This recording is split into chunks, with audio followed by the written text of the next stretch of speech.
Welcome back into the GSMC Sports Podcast. So continuing on the conversations of the fallout of this Mikal Bridges trade, that goes through late last night and obviously sets the internet on fire. And then very shortly after, Adrian Wojnarowski adds an additional news bomb that he reports that the Brooklyn Nets and Houston Rockets have agreed to a trade that solely includes draft capital, but does so pretty significantly. The Nets end up getting their own 2025 first-round pick back that they had previously traded in the James Harden deal with the Rockets. They get a 2026 first-round pick from the Rockets, and then rights to the least favorable of a first-round pick in 2029, so essentially a swap. On the Rockets' end of this, they have the more favorable of that pick swap.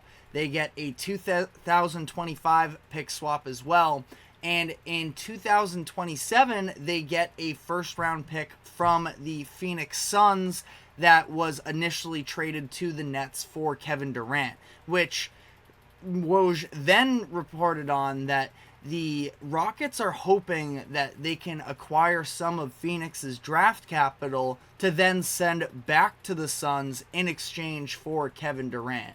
And immediately, that was just sort of this other ripple effect of, we see this first trade go down, and then all of a sudden, there is a, bigger fish out there potentially on the move this offseason, and it is a very interesting conversation. The Suns coming off of a disappointing season. Ultimately, I still don't hold the regular season against them all too much, considering some of the time that was missed from Devin Booker and Brad Beal, and the fact that the big three that they had never really got all that much runtime together during the regular season, that it was fine for them to end up as a 49-win team, and they avoided the play-in tournament as well. So I wouldn't say that last year was a disaster, but then when you lose, not just lose, but you get swept by a young Minnesota Timberwolves team that is, you would think, only going to continue to get better,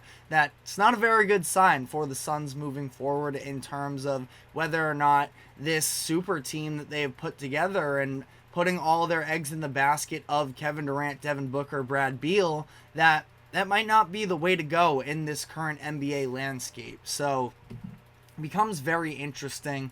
Does it make sense for the Suns to trade him? I think absolutely.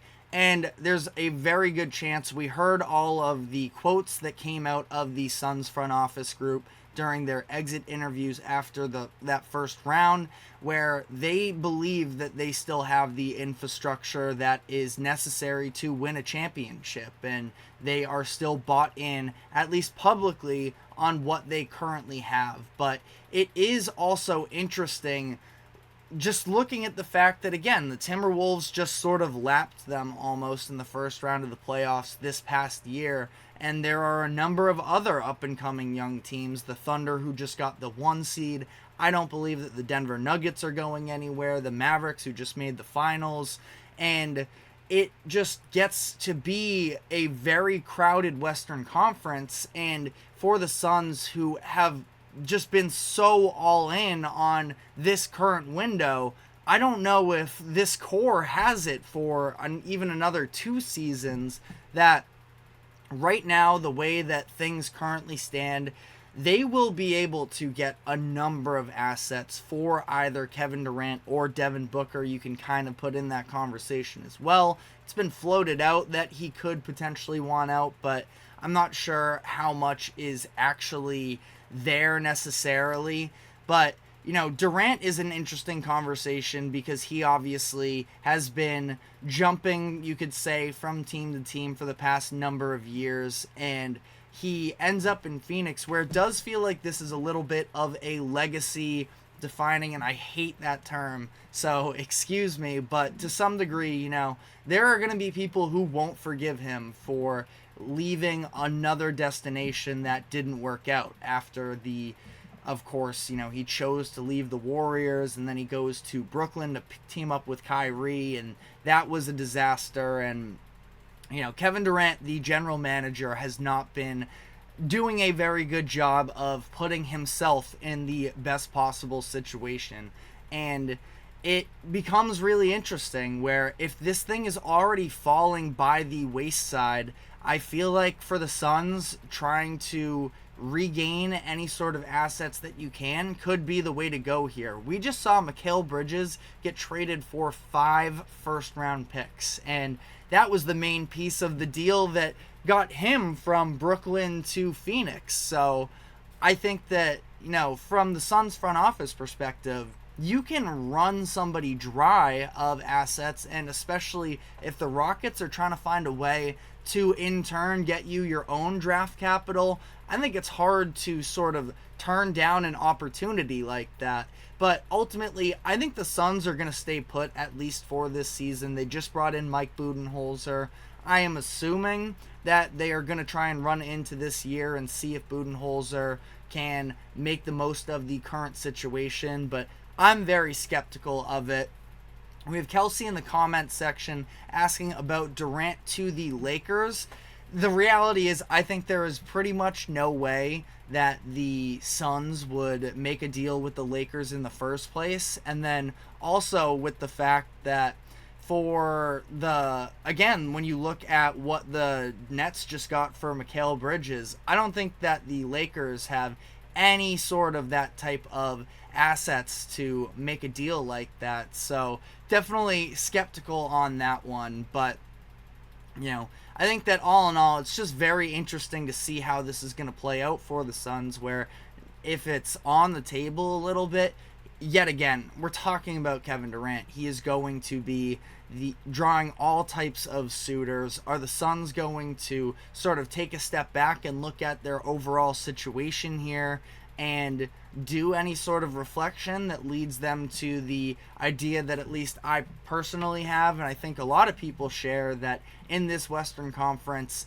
you're asking far too much of 3 players that aren't even necessarily fully compatible with one another to just sort of one-on-one will their way into contention. I don't know if I see it, but let me know in the comments section whether or not you believe in this Suns, current infrastructure, and if they can make moves sort of along the edges. It is sort of gone, and I understand that it's not the flashiest name ever, but Grayson Allen was hurt for a good part of that series. I think he got hurt in game 2 possibly and didn't return. Once that was the case, they're already so top heavy. I mean, that was a brutal loss for them. So I don't know. I'm not an optimist for sure with the Suns right now. If they decided to run it back one more time here with a coach that just won a championship a few years ago, I can't say they would definitively be wrong, but while the iron's hot here and you see the precedent has already been established for how much, it's almost like the Rudy Gobert trade a number of years ago, where when Gobert was traded for 5 or so first round picks, everybody else was sort of worried to top that. For the Suns and Durant, they can be the ones that go out and establish the market right now and use this Bridges deal as some leverage to do so. But again, let me know your thoughts in the comments section.